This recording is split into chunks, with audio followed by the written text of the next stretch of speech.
नमस्कार दोस्तों। आज की कहानी है एक न्यायप्रिय राजा। कहानी बहुत अच्छी है, आप लोग ध्यानपूर्वक सुनिए।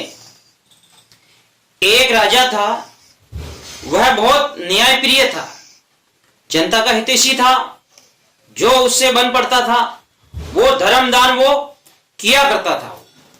वो बहुत अच्छा राजा था, सबके प्रति उसके मन में प्रेम था और वो सेवा का कार्य किया करता था।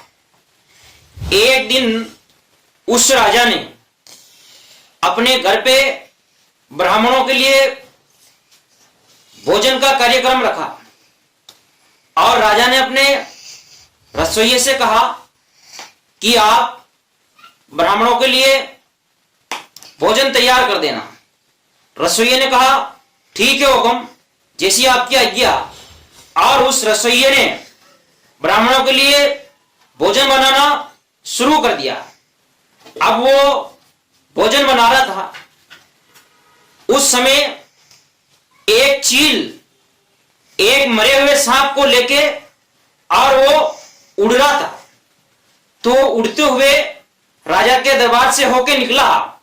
जब वो चील वहां से निकला तो वो जिस सांप को चील ने पकड़ रखा था उस सांप के मुंह से कुछ जहर की बूंदें गिर के और उस खाने में जा गिरी जो खाना रसोइया बना रहा था।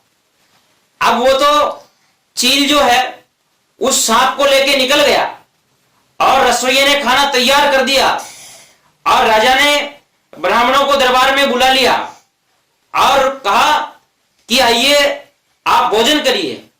और वहां उनको भोजन करवाया गया ब्राह्मणों को बिठा के। और जैसे उन्होंने भोजन किया तो जो ब्राह्मण आए थे 8-10 वो सबके सब मर गए थे, क्योंकि जो खाना था वो जहरीला हो गया था।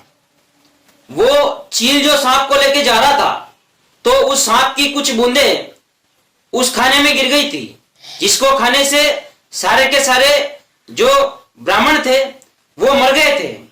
अब ये ब्रह्म हत्या हो गई थी।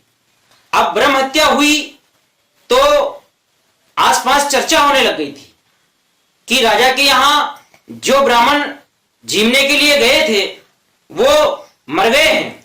कोई कह रहा था कि राजा ने इसमें कुछ मिला दिया है, कोई क्या कह रहा था, कोई क्या कह रहा था। तरह तरह की चर्चा हो रही थी। लेकिन एक महिला थी जिसने ये सब देखा था कि ब्राह्मण जो है वो सब मर गए हैं। और उस महिला ने सबको यह बता दिया कि राजा ने इनको खाने में जहर दे के मार दिया, खाने में जहर दे के मार दिया।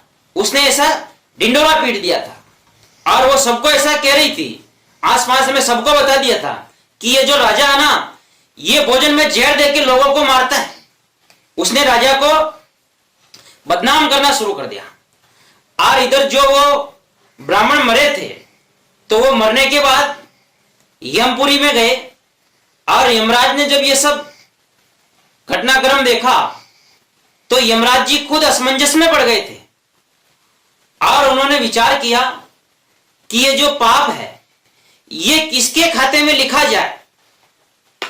राजा ने तो खाने में जहर मिलाया नहीं, रसोइये ने खाने में जहर मिलाया नहीं, जो ब्राह्मण जो ये खाना खाया उनकी भी कोई गलती है नहीं, और जो चील सांप को लेके जा रहा था उसको भी ध्यान है नहीं, और जो सांप मरा हुआ था उसके मुंह से जो जहर की बूंदें निकल के भोजन में गिर गई थी उस सांप को भी कुछ समझ है नहीं।